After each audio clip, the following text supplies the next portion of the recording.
आज रंग बदल गया लोविंदा, आपको देखने की आदत हरे में रही है लोगों की। आज आप पूरा भगवा रंग में रंगे हुए हैं। कारण क्या है और अनुभव कैसा है? तो सीएनटी एसपीटी, चलिए आप केंद्र से बात कर लेंगे। 1932 के स्थानीयता पर बीजेपी का स्टैंड क्लियर नहीं रहा है, आप कैसे मना पाएंगे? नहीं मनाएंगे भाई। देखिए 32 हो या 34 हो या 60-65 हो, उससे कोई लेना देना नहीं है। क्या ये कंफर्म मान के चला जाए कि विधानसभा चुनाव जो है बीजेपी की टिकट पर लड़ रहे हैं लोबिन हेम्ब्रम? एकदम। आप पिछले 4 साल से आप हेमंत जी की टीम में थे, लेकिन बैटिंग बाबूलाल जी के लिए कर रहे थे झारखंड की सियासत। कर रहे थे बैटिंग में, ऐसी बात नहीं है। भारतीय जनता पार्टी में आने के बाद हम बहुत गुड फील कर रहे हैं। नमस्कार, द फोर्थ पिलर देख रहे हैं आप। झारखंड की सियासत पल पल बदल रही है, रंग बदल रहे हैं, दल बदल रहे हैं, और इसमें सबसे बड़ी घटना रही है लोबिन हेम्ब्रम और चंपाई सोरेन का झारखंड मुक्ति मोर्चा छोड़कर बीजेपी में चले जाना, क्योंकि ये दोनों ये दावा करते रहे हैं और झारखंड की सियासत में ये मशहूर भी है कि ये गुरुजी यानी शिबू सोरेन के सबसे प्रिय सलाहकार रहे हैं, सिपहसालार रहे हैं। आज रंग बदल गया लोविंदा, आपको देखने की आदत हरे में रही है लोगों की। आज आप पूरा भगवा रंग में रंगे हुए हैं। कारण क्या है और अनुभव कैसा है?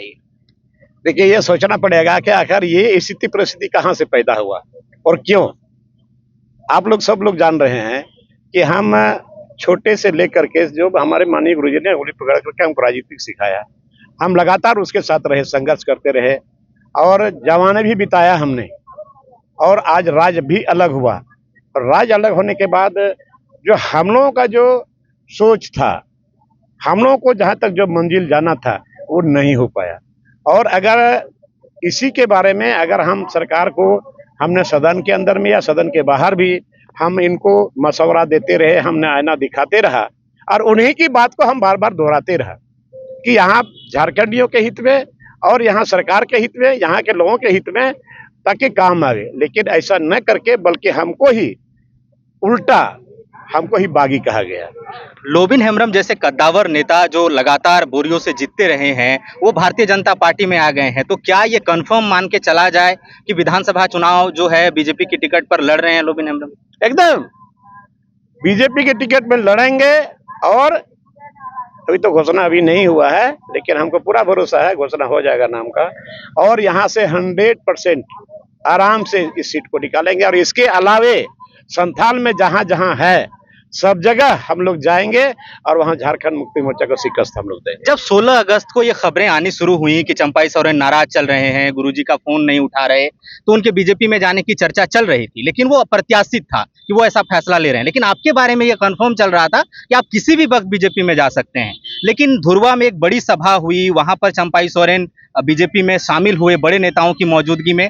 आप एक दिन बाद क्यों? लोगों को ये बात समझ नहीं आई थोड़ी सियासत। अरे बात ऐसा है कि हमको दुमका में ज्वाइनिंग कराना था और इसीलिए हम वेट एंड वॉच में थे।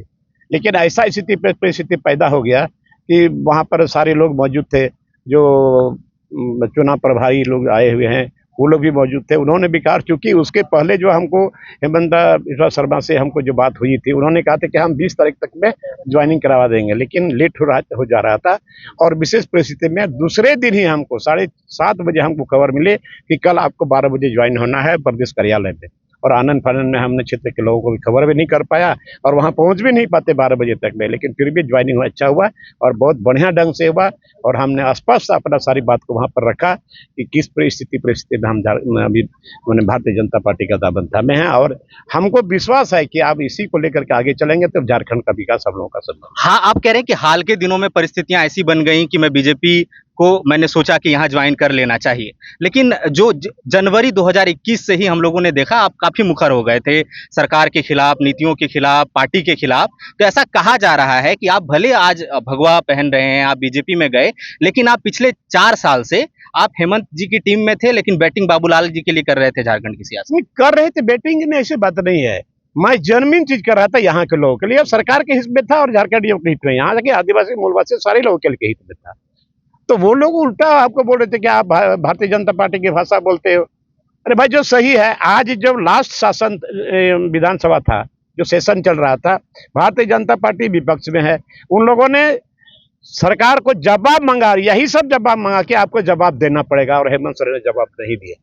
लोबिंदा, कुछ मुद्दे जिस पे आप सबसे ज्यादा बोलते रहे वो है 1932 के आधार पर ही स्थानीयता नीति, उसी आधार पर नियोजन नीति बने। पेशा कानून की आप बात करते रहे सीएनटी एसपीटी पे, तो सीएनटी एसपीटी चलिए आप केंद्र से बात कर लेंगे। 1932 के स्थानीयता पर बीजेपी का ही स्टैंड क्लियर नहीं रहा है, आप कैसे मना पाएंगे? नहीं, मनाएंगे भाई। देखिए 32 हो या 34 हो या 60-65 हो, उससे कोई लेना देना नहीं है। जिसके हाथ में खतियान है वो यहाँ का है, 3rd ग्रेड 4th ग्रेड में वही जाएंगे लोग। अभी बताइए, अभी यहाँ उत्पाद सिपाही का बहाली हो रहा है, बताइए बाहर के लोग आ रहे हैं तो झारखंड के यहाँ के नौजवान लोग क्या करेंगे? यही तो लड़ाई है। जिसका हाथ में खतियान है स्थानीय है, और यहाँ स्थानीय केवल आदिवासी ही नहीं है, यहाँ पर जितने मजहब के लोग हैं सारे लोगों की जमीन है, उसके हाथ में खतियान है, सारे लोग खुश हो जाएंगे, सारे लोगों को 3rd ग्रेड 4th ग्रेड में नौकरी मिलेगी। यही तो रोना है। इसके पहले टीचर की बहाली हुई, बाहर के लोग आ गए, सिपाही की बहाली हो रही है, बाहर के लोग आ रहे हैं। क्या फर्क पड़ा झारखंड अलग होने का? जब यहाँ कि 1950 की स्थानीयता बनी, हाई स्कूल टीचर बहाली हुई, इसके बाद दरोगा बहाली हुई, कस्टम ऑफिसर्स की बहाली हुई, उसमें सब में कह रहे हैं कि जब रघुवर दास मुख्यमंत्री थे नौकरियां तो दी गई, लेकिन उसमें भी बड़ी संख्या में बाहरी आए। तो अब जब आप बीजेपी में हैं तो कैसे नियम बनवा पाएंगे? आप नियम बनवाने की बात नहीं है, हम इसको भारतीय जनता पार्टी के फ्लोर में हम इसको रखेंगे।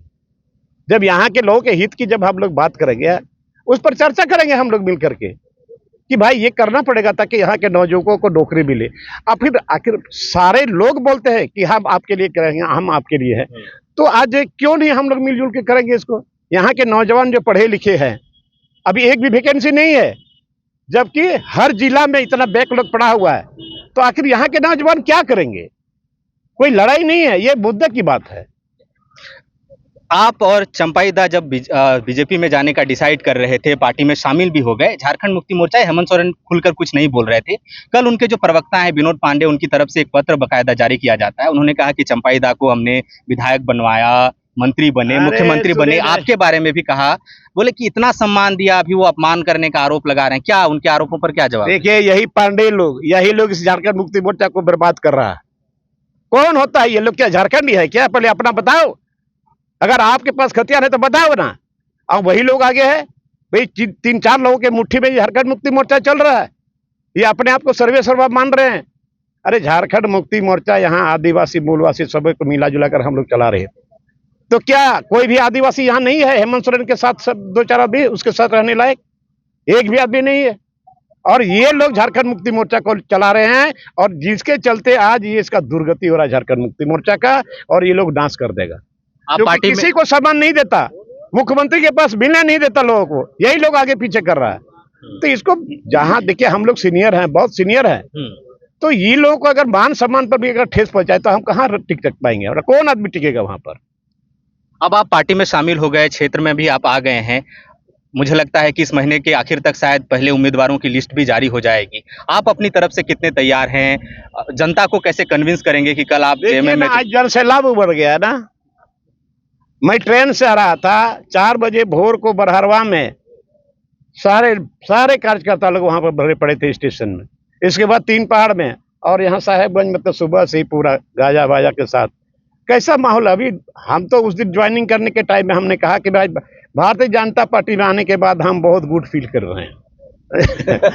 चलिए शुक्रिया बहुत। लोबिन हेम्ब्रम है, क्षेत्र में आए हैं बीजेपी ज्वाइन करने के बाद, और ये जो हैं बरहड़वा से चले, साहेबगंज पहुंचे, वहां से बोरियो विधानसभा में इन्होंने संबोधन दिया, और अब बुआरी जोर की तरफ बढ़ रहे हैं, जो इनका पूरा इलाका है बोरियो विधानसभा का। तो राजनीति बहुत दिलचस्प होने वाली है, क्योंकि बहुत थोड़े समय पहले ही लोकसभा का चुनाव जो है बीजेपी की तरफ से यहाँ ताला मारांडी लड़े थे। अब जो है लोबिन हेम्ब्रम जो यहाँ पर विधायक रहे हैं, उनको पार्टी ने निलंबित कर दिया था 6 साल के लिए, और उनकी सदस्यता भी इस बार रद्द कर दी गई दल बदल नियम के तहत, और वो अब भारतीय जनता पार्टी में है। उधर चंपाई सोरेन कोल्हान में, तो संताल परगना और कोल्हान जो बहुत महत्वपूर्ण होने वाला है, क्योंकि दोनों ही जगह आदिवासी बहुल जो जनजातियां हैं वो इलाका है, ये जो जिले हैं यहाँ पर। और कोल्हान में बीजेपी ये सोच रही है कि चंपाई सोरेन के आने से वहां पर जो आदिवासी वोटों की लामबंदी है वो हो पाएगी। और संताल परगना में चूंकि संताल आदिवासी की बड़ी संख्या है, और लोबिन हेम्ब्रम बोरियो विधानसभा से लगातार जीतते रहे हैं, तो बीजेपी को शायद ये उम्मीद होगी। और क्या ये बहुत दिलचस्प होने जा रहा है कि कई उम्मीदवार हैं। आप देखेंगे कि 2019 में यहाँ से सूर्य नारायण हांसदा जो हैं वो चुनाव लड़े थे बीजेपी की टिकट पर। 2014 में ताला मरांडी लड़े थे बीजेपी की टिकट पर, जीते थे।